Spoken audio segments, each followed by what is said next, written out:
topic ចំណងជើងរបស់គាត់ថាព្រោះតែខ្ញុំឈរខុសកន្លែងរយលានអំពើល្អដែលយើងបានធ្វើចំពោះគេក៏មិនអាចឲ្យគេព្រមនៅក្បែរយើងនោះឡើយខ្ញុំនៅតែឆ្ងល់ថាហេតុអី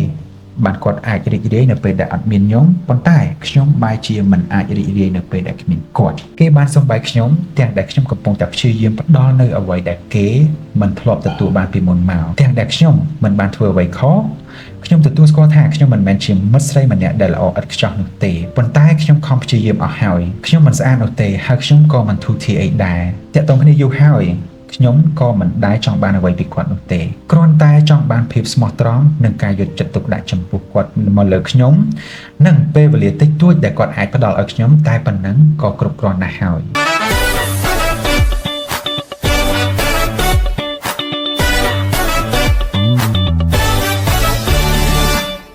ស្វាគមន៍អ្នកទាំងអស់គ្នាមកកាន់ Hard Talk ជាមួយអេពីសូតថ្មីជាមួយកម្មវិធីបេះដូងចេះនិយាយហើយខ្ញុំខាននិយាយពាក្យនឹងយូរមែនតើដោយសារតែអេពីសូតដំបូងគឺយើងនិយាយថាបេះដូងចេះនិយាយប៉ុន្តែឥឡូវគឺយើងនិយាយថា Hard Talk រហូតចឹងណាប៉ុន្តែដូចតែគ្នាទេ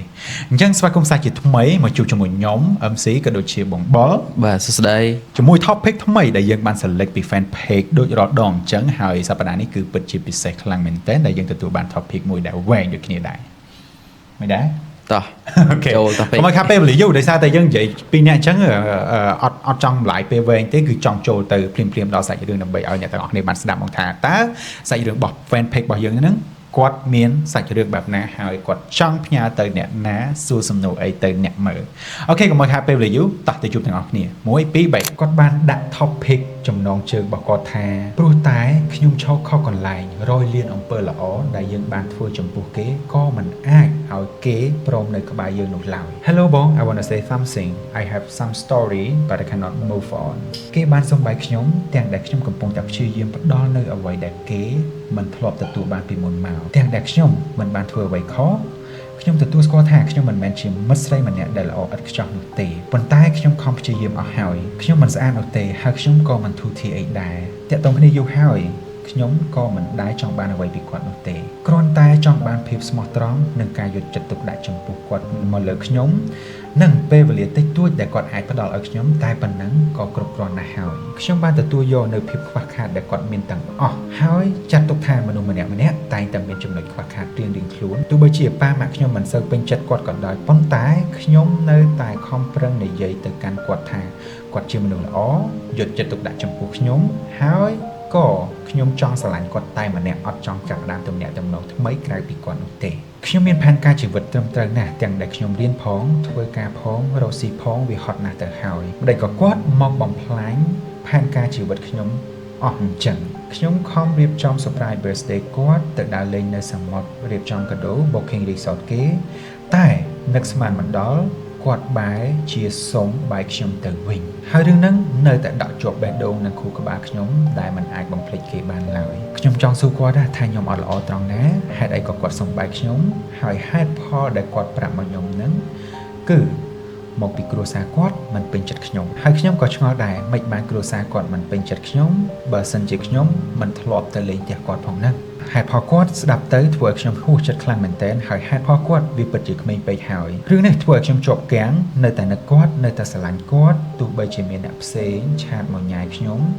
មកចង់សុំស្រឡាញ់ខ្ញុំប៉ុន្តែខ្ញុំអត់ដែលផ្ដល់ឱកាសឲ្យអ្នកផ្សេងឡើយ5ខែដែលយើងបានបែកពីគ្នាខ្ញុំនៅតែមិនអាចបំភ្លេចគាត់បានរហូតមកដល់ពេលនេះហើយរាល់ថ្ងៃខ្ញុំនៅតែតាមដានជីវិតគេគ្រប់ដងហើមខ្ញុំមានសំណួរជាច្រើនចង់សួរទៅគាត់ណាស់ប៉ុន្តែសំណួរទាំងអស់ហ្នឹងបានត្រឹមតែនៅក្នុងបេះដូងហើយខ្ញុំអត់អាចសួរគាត់នោះទេព្រោះអីយើងលែងជាអ្វីនឹងគ្នាទៀតហើយប៉ុន្តែខ្ញុំនៅតែឆ្ងល់ថាហេតុអីបានគាត់អាចរីករាយនៅពេលដែលអត់មានខ្ញុំប៉ុន្តែខ្ញុំបែរជាមិនអាចរីករាយនៅពេលដែលគ្មានគាត់អរគុណបងសម្រាប់ការអានហើយនឹងលើកយកទៅធ្វើវីដេអូសង្ឃឹមថាបងអាចផ្ដល់យោបល់និងអ្វីដែលអាចជួយខ្ញុំបានមួយកម្រិតអូខេអញ្ចឹងមានន័យថាtopic របស់គាត់ហ្នឹងគឺគាត់បានស្រឡាញ់មនុស្សម្នាក់ហើយក៏មកដល់ឥឡូវហ្នឹងគាត់បែកគ្នាហើយគាត់ខំលះបង់ខ្លាំងមែនទែនផ្ដល់នៅអ្វីដែលម្នាក់ប្រុសហ្នឹងអត់ធ្លាប់ទទួលបានពីនរណាមុនទេតាមតែស្ដាប់មិញគាត់ធ្វើការផងរៀនផងហើយក៏រកស៊ីទៀតហើយគាត់ខំទៅ book resort គេដើម្បី surprise birthday សង្សាររបស់គាត់ហ្នឹងប៉ុន្តែអ្វីដែលនឹកស្មានដល់ហ្នឹង អ្វីដែលគាត់ទទួលបានហ្នឹងគឺជារឿងដែលគេសំបែក បាទ ហើយហេតុផលមួយទៀតគាត់គិតថាហួសចិត្តហ្នឹងគឺដោយសារតែគ្រួសារអត់ពេញចិត្ត បាទ ហើយទាំងដែលគ្រួសារខាងស្រីហ្នឹងអត់ពេញចិត្តខាងប្រុសទេប៉ុន្តែគាត់បែរជាជំនះខំនិយាយទៅប៉ាម៉ាក់គាត់ហ្នឹងថាម្នាក់ប្រុសហ្នឹងល្អថាម្នាក់ប្រុសហ្នឹងយកចិត្តទុកដាក់ដោយសារតែការស្រឡាញ់ប៉ុន្តែដល់ពេលរួចទៅហេតុផលខាងប្រុសបែរជាប្រាប់មកវិញថាគ្រួសារគេក៏អត់ពេញចិត្តគាត់ដែរហើយអញ្ចឹងគាត់ហួសចិត្តហើយគាត់គិតថាហេតុផលហ្នឹងវាពិតជាក្មេងខ្លាំងមែនតើ យ៉ា អញ្ចឹងហើយបានគាត់ដាក់ចំណងជើងមួយទៀតថាប្រហែលជាគាត់ធ្វើល្អខុសកន្លែងបានអត់អាចធ្វើឲ្យដៃគូរបស់គាត់នឹងរស់នៅជាមួយគាត់បាន បាទ ហ្នឹងហើយត្រូវហើយធម្មតាពាក្យសាមញ្ញគេនិយាយថានៅពេលដែលយើងធ្វើល្អប៉ុន្តែចង់មនុស្សខុសមិនត្រឹមតែអត់តម្លៃទេជួនកាលយើងខ្លាចជាមនុស្សអាក្រក់ទៀត បាទ ហ្នឹងហើយឥឡូវសម្រាប់ topic មួយហ្នឹង idea បែងគិតមិនដែរ ខ្ញុំមានអារម្មណ៍ថាយើងដូចជាកិច្ចអត់ផុតពី move on សោះហើយអត់ ហ្នឹងហើយត្រូវ ដូចច្រើនហ្មងហើយភាគច្រើន fan page របស់យើងហ្នឹងគឺសិតតែជាមនុស្សស្រីនេះ MC ឆោខាងស្រីយ៉ា ខ្ញុំខុសខាងស្រីទេប៉ុន្តែជាក់ស្ដែងហ្នឹងគឺភាគច្រើនស្រីហ្នឹងគាត់ជួបរឿងច្រើនជាងប្រុសមិនមែនជួបរឿងច្រើនទេជាធម្មតាមនុស្សប្រុសគាត់អត់សូវ share រឿងទាំងអស់ហ្នឹងប្រហែលទេទាល់តែមនុស្សដែលគាត់ទុកចិត្តឬក៏គាត់ព្យាយាមលាក់ទុកដោយការអត់ធ្មត់ខ្លួនឯងណាអញ្ចឹងហើយបានអត់សូវមានមនុស្សប្រុសផ្ញើមកឬក៏គាត់ផ្ញើមកតែខ្លីៗ បាទខ្ញុំចាប់អារម្មណ៍មួយចំណុចដែលថាហេតុអីបានជាគាត់អាចរីកបាននៅពេលគ្មានខ្ញុំ ហ្នឹងហើយ វាប៉ុន្តែខ្ញុំបែរជាកាត់ទុកវិញពេលដែលគ្មានគាត់ខ្ញុំដល់ពេលអញ្ចឹងនឹកឃើញអាក្នុងអេពីសូតមុនអញ្ចឹងធម្មតាគេមានកម្រងនឹងបែកឲ្យយល់អត់អញ្ចឹងហើយគេមានកម្រងបែកគេមានតែអីកាត់ទុកអាយើងអ្នកដែលត្រូវគេសុំបែកនេះណាកាត់ទុកហ្នឹងបាទ អ្វីដែលគាត់មានឥឡូវហ្នឹងគាត់កំពុងតែជាប់គាំងជាមួយអាការស្រឡាញ់មួយហ្នឹងណាមានន័យថាគាត់អត់អាចរីករាយបានទេប៉ុន្តែក៏គាត់អត់អាចចង់និយាយថាអត់អាចភ្លេចម្នាក់ហ្នឹងបាននៅតែតាមដានជីវិតគេហើយអញ្ចឹងគាត់ជាប់គាំងគាត់ដឹងថាត្រូវធ្វើម៉េចអញ្ចឹងហើយបានគាត់ send មកសម្រាប់ idea របស់ឯងតើបើគិតថារឿងហ្នឹងបែបណាតើ solution ដែលយើងគួរដោះស្រាយហ្នឹងបែបណា តែរការពិតគាត់បានតាមដានពេលដែលគាត់បែកគ្នាគាត់បានតាមដានសង្សាររបស់គាត់ណាគាត់សង្សាររបស់គាត់មានអាថ្មីហើយអស់ហើយប៉ុន្តែគាត់នៅតែមានអារម្មណ៍មួយថានៅឈឺចាប់អានេះគាត់តែខ្ញុំធ្លាប់និយាយក្នុងអេពីសូតមុននេះថាខ្ញុំតាមដានគេតើគេមានថ្មីខ្ញុំមានថ្មីដែរតែគាត់ខុសពីខ្ញុំមានថ្មីហើយគាត់នៅឈឺចាប់អាហ្នឹងគាត់ចប់គាំងត្រង់ចំណុចហ្នឹងខ្ញុំក៏អត់មាន idea អីទៅថាដាក់ទៅត្រូវជាមួយនឹងអារម្មណ៍របស់គាត់ទេអត់មានទេគ្រាន់តែថាចេះពេលខ្លះយើងចង់ខ្លួនឯងជាប់នៅក្នុងអតីតកាលពេកយើងចង់ខ្លួនឯងជាមួយនឹងអនុស្សាវរីយ៍ល្អរបស់គេពេកយើងឃើញចំណុចល្អគេច្រើនពេកតែតែការពិតគេក៏មានចំណុចអាក្រក់ដែលគួរឲ្យយើងគិតថា move on បានប៉ុន្តែបើជាយើងអត់គិតតែចំណុចល្អរបស់គេពេកបាទបើពាក់ព័ន្ធជាមួយនឹងពេលខ្លះអំពើល្អយើងធ្វើខុសមនុស្សក៏យើងអត់បានល្អបើជាយើងខ្លាចទៅជាអ្នកដែលមានកំហុសហើយមួយទៀតអំពើល្អខ្លះក៏ធ្វើត្រូវដែរយ៉ាអំពើល្អខ្លះធ្វើត្រូវហ្មងមិនចឹងឧទាហរណ៍ថាអំពើល្អខ្លះយើងក៏ធ្វើត្រូវដែរបីដូចជាយើងទិញក្រាស់សិតសក់ឲ្យអ្នកដែលអត់មានសក់អញ្ចឹងវាបែបអញ្ចឹងអានឹងគឺជាអំពើល្អយ៉ាប៉ុន្តែចំពោះម្ចាស់ topic ដែលគាត់ផ្ញើមកហ្នឹងគឺគាត់ធ្វើល្អច្រើនមិនងាយមានមើលស្រីលះបងអញ្ចឹងណាត្រូវអត់យ៉ា booking resort ហើយ booking ហើយបើជាគេសុំបែកខាតលើខាតយ៉ាតាមពិតទៅអារឿងខាតហ្នឹងវាមិនមែនជាអីដែលសំខាន់ប្រហែលទេខ្ញុំអត់ដឹងទេថាការលះបង់របស់គាត់ហ្នឹងពីមុនមកហ្នឹងតើគាត់លះបង់ទៅឲ្យមនុស្សដែលគាត់ស្រឡាញ់ខ្លាំងប៉ុណ្ណារឿងអីខ្លះប៉ុន្តែបើសិនជា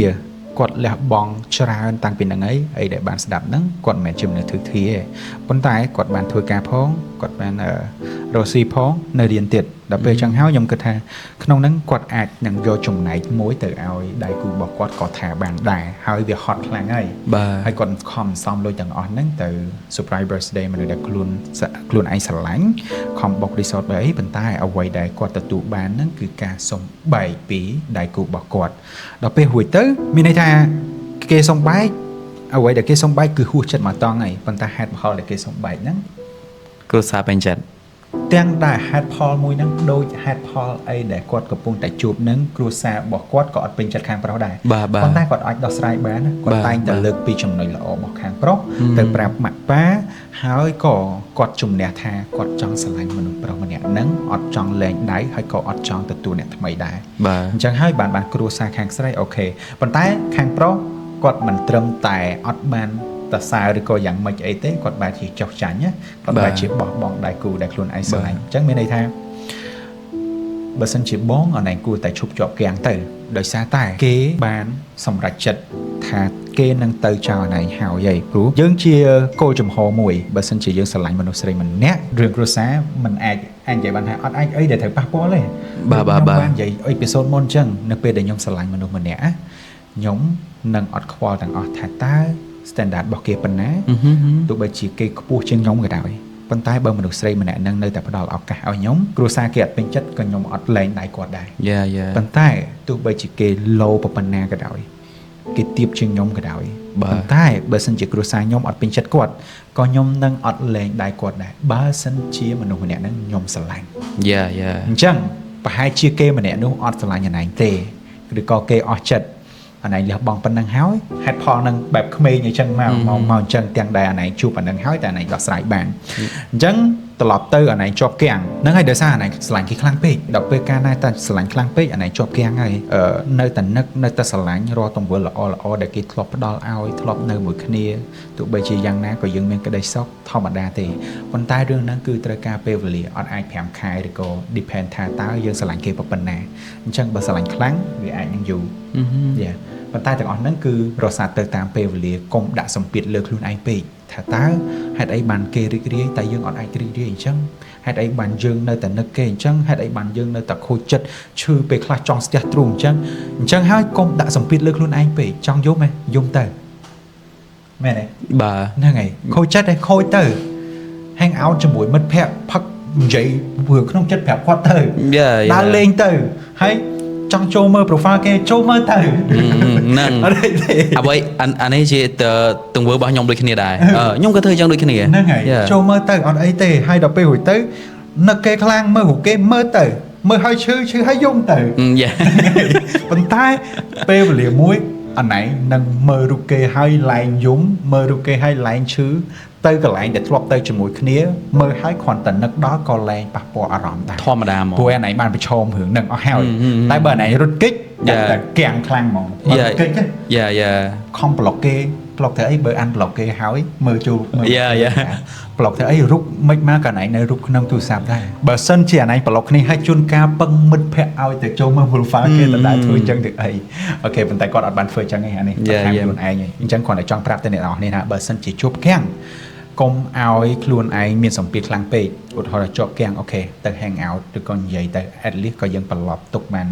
មកគ្រាដែរហើយក៏ focus លើការងារខ្លួនឯងបំពេញទៅ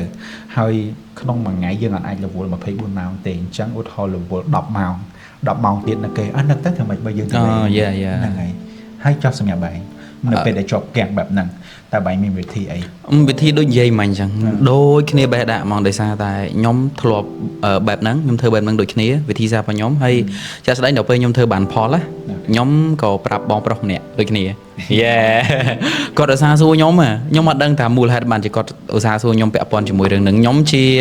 អ្នកផ្ដល់ advice ល្អឬក៏ the best advice ហ្មងខ្ញុំមកអត់ដឹងដែរតែគាត់តែនិយាយសួរខ្ញុំប្រាប់គាត់ដែរថាបាញ់ឈឺមែនបាញ់ឈឺមិនទំហឹងមើលបងបាញ់ខូចចិត្តមែនបាញ់នៅនឹកគេមែនបាញ់នឹកមកទំហឹងមើលបើសិនជាអត់មានវិធីសាស្ត្រឲ្យធ្វើឲ្យបងឯងអាច move on បានបាញ់ធ្វើអញ្ចឹងដាក់មកទំហឹងមើលបងដល់ពេលខ្ញុំក៏អត់ដឹងថាលើនឹងគាត់មិនណាតែបើជាក់ស្ដែងដូចជាស្រស់បោះជាងមុនស្រស់បោះជាងមុនខ្ញុំអត់ដឹងថាគាត់យកវិធីសាស្ត្ររបស់ខ្ញុំដូច MC បាននិយាយមិញអញ្ចឹងណាខ្ញុំអត់ដឹងថាគាត់យកវិធីសាស្ត្រមួយនឹងអត់ទេតែបើសម្រាប់ខ្ញុំផ្ទាល់ពេលដែល move on អត់បានខ្ញុំមានច្រើនវិធីសាស្ត្រទី1អាការមុនខ្ញុំជាយាមធ្វើអីដដែលខ្លួនឯងរស់នៅបែបណារស់នៅបែបហ្នឹងបន្ទាប់ក្រោយមកទៀតមានរឿងបន្ទាប់ទៀតខ្ញុំជាយាមតាមដានគេរហូតដល់គេមានថ្មីខ្ញុំមានថ្មីដែរអាហ្នឹងខ្ញុំ move on បានក្រោយមកទៀតបើសិនជា move on អត់បានឈឺចាប់ខ្ញុំឈឺចាប់មកទំហឹងអញ្ចឹងហ្មងបដោយតាមពេលវេលាហ្មងនិយាយចំអត់ចង់ខ្លួនឯងទុកក្នុងជាមួយនឹងអនុស្សាវរីយ៍មួយហ្នឹងទេរឿង រឿងអីផ្សេងដែលនៅចង់ចាំមួយគាត់ខ្ញុំនៅតែចង់ចាំរូបនៅតែមាន profile Facebook នៅតែមាននៅតែស្គាល់ TikTok account ស្អីនៅតែមាន content ទាំងអស់ហើយពេលខ្លះនៅនឹកឃើញពេលខ្លះយើងធម្មតាយើងធ្លាប់ scan លុយឲ្យគ្នាចូលទៅមើលនៅនឹងឃើញឈ្មោះគាត់ទៀតហើយពេលខ្លះទៀតទៅនេះទៅនោះឃើញឈ្មោះស្តៀងគ្នានឹកឃើញគាត់ដូចគ្នាទៀតវាមានគ្រប់បែបយ៉ាងអនុស្សាវរីយ៍កន្លែងដែលធ្លាប់ទៅជាមួយគ្នាឃើញនឹកឃើញគាត់ទៀតតែតែការពិតពេលខ្លះដើរជាមួយអ្នកផ្សេងសោះវាអញ្ចឹងនៅនឹកឃើញទៀតតែបើសួរថាខ្ញុំនៅជឿចាប់ឬក៏មិនទេអត់ទេយ៉ាលេងអីហ្មងហើយពាក់ព័ន្ធជាមួយនឹង head pod ដែលគាត់ថា